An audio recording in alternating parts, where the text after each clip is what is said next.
Hi! Normally in February, we gather together in person at the Belle Isle Nature Center to share our love of the birds and the bees through crafts, learning, outdoor discovery, and more. Since we can't gather in person this year, we thought we would bring the birds and the bees to you. So join us every Friday in February at 11 a.m. to learn a little bit more about these wonderful local creatures. This week, we'll learn how we can make simple Valentines for the birds and for the bees with materials we probably already have at home.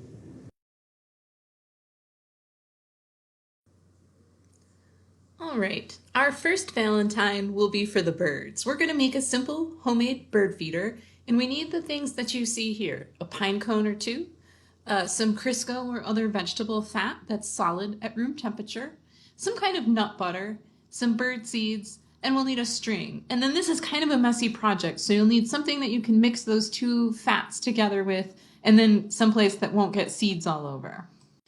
All right, so we're gonna mix equal parts of each of the fats together, and don't worry if they're perfectly mixed. Spread them thickly on our pine cone, and then roll that whole thing in seeds till it's fully covered. All right, now all that's left is to tie a string on it and find the perfect place to encourage feathered friends to your backyard. Hi. One activity that you can do to help both the birds and the bees this winter is make a seed ball and plant it outside. So to do this, we need a few things, and it's going to be a little bit messy. This is a very hands-on project that involves some soil and some clay. So that's what I'm going to start with. I have this block of, it's a mixture of soil and clay. You can use some garden soil, but a little bit of clay really helps it stick together.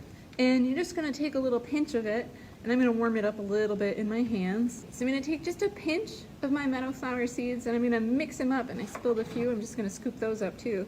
And I'm going to mix them up. I'm not going to worry too much about the details. I'm going to squeeze a little more soil around them, scoop up the ones that fell, and then at the end I'm going to have a little seed ball, and I can collect them in a cup or a bag, and I could plant them now, or I could wait a few months and plant them in the early spring once the ground has thawed. Some of our seeds actually benefit from a little bit of time in the cold, and so it's okay to just even toss them in the snow, wait for that snow to melt, and see what sprouts in the spring. And it is a messy project, so it's great for this time of year when you've got that gardening itch and it's not quite time to plant anything. And so all spring, summer, and fall, as those plants are growing and the flowers are blooming, they're a really important nectar source for our honeybees and our native bees. But then in the winter, they also play a really important role. Let's go take a look. All right, so we're here outside in the snow, and you can see the remnants or the remains of all of the flowers and plants that were growing last year feeding the bees.